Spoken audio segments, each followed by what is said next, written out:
How many close calls have you had in the buck race? Because I can tell you right now, Reese had a lot more. It's not often that buck race players have multi-season story arcs that start from literal rock bottom and evolve into being a true contender. Reese's buck race career started with an episode 1 elimination, but that of course wasn't the end of her. Prior to Snowstorm 2, Reese had played in 2 seasons and been eliminated 3 times. This time, she survived 3 eliminations to make it to her first final buck challenge. In past seasons, Reese could be described as less important, but this season would be different. This was Buck Race Snowstorm 2. My mindset entering Snowstorm was I came to have fun, and if I had a chance to win, I would try my best to achieve it. Compared to the last Buck Races, I felt more confident and prepared for the challenges. Reese was placed on a team with her fellow Buck Race 9 cast members, so there was already some history between them. Despite us not knowing each other for a long time, I knew they had my back and I was excited to work with them. Stormy took the lead in their team right away, but he definitely played favorites with Reese against Michael because of the Buck Race 9 history between them. The first challenge required a volunteer from each team. Stormy and Ahmed volunteered and became the temporary duo. Stormy and Ahmed won the trivia challenge and kept the teams intact. Stormy's strategy was to send his team to the elimination for a chance at eliminating his enemy Michael, and also as a way to gain favor with Ahmed's team. Reese thankfully did end up winning the Buck Scavenger Hunt against Michael and earning an advantage in the next challenge. That was close call number 1. Were you at all nervous going into the first snowstorm against Michael? Yes. Also, I felt bad eliminating them. Lol. In the second challenge, Reese and Stormy continued to play as a duo for the word scramble challenge against the opposing team. This duo worked really well together and got the win for the challenge. How did it feel to win competitions this season? It felt really good, and I think luck was definitely on my side. Lol. Then, of course, we get to another close call where Stormy and Reese got a choice to make. They could either turn the decision to another challenge where teams would compete against each other for safety, or pick the social route, where the two of them picked who from the losing team would go into the snowstorm. So they picked the social route, which meant the 2 people that they chose would then choose which one of them would be completely safe in the snowstorm.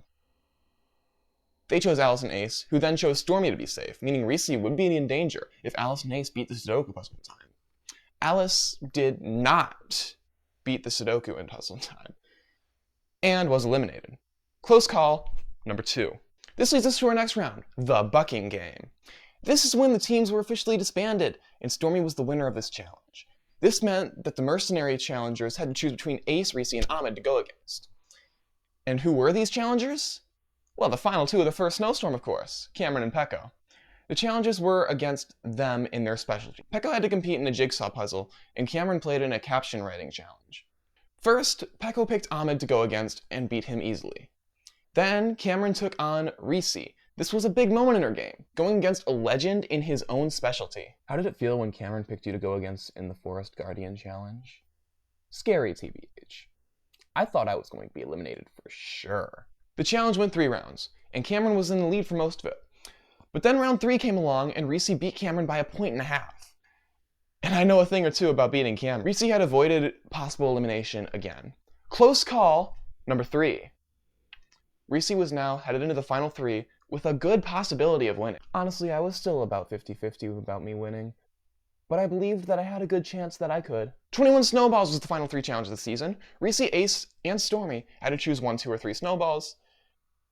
Ace managed to somehow math his way into Reese taking the last snowball to eliminate Stormy when there were only 2 left.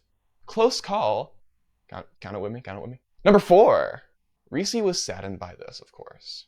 Really sad. They were one of my biggest cheerleaders this entire season. The amount of snowballs they got here translated to how many $100 they started out with in the finale. It was 8 to Ace and 6 to Reese. Now we get to one of the closest final buck challenges I've ever seen. The first part was both finalists being given random numbers. They can't see what the other person had, but they have to say yes or no. If they both say yes, they get that amount of $100. The extra twist was Stormy also had to approve of both numbers. Of course, the cards were back, and Reese played the snow card right away to boost her score to 16. Stormy vetoed a lot of offers, but eventually agreed to $700 each, which started off part 1 with a tie already, but we ended scores of round 1 with 23 to 15. Then part 2. Ace and Reese both played the ice card here and lowered the other one's score by 10. Part 2 was putting out a memory video which the two finalists had to answer questions about. Reese got 7 right, Ace got 5. However, Ace's only card left was Snow, meaning his $100 just got bumped up to match Reese's. We are in the final round at 20 versus 20. The final challenge was a Who Said It challenge with 9 questions, and whoever got more right would win. They both got 5 points.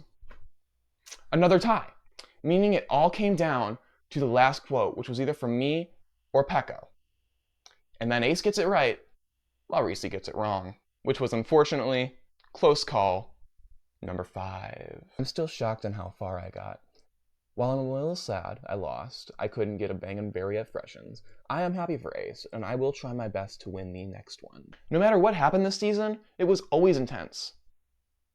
Reese was hanging off the edge of every elimination and kept making it through, to the point where it affected her gameplay. I think it made me take more chances. I played cautious for most of the other races, and I think the close calls made me feel more competitive. So that just begs the question, did the Reese Revolution finally happen? I think it did. I'm hoping I can keep it going into the next race. While those challenges were also really close, do you know what else is really close? Record the first time and now it's stuck.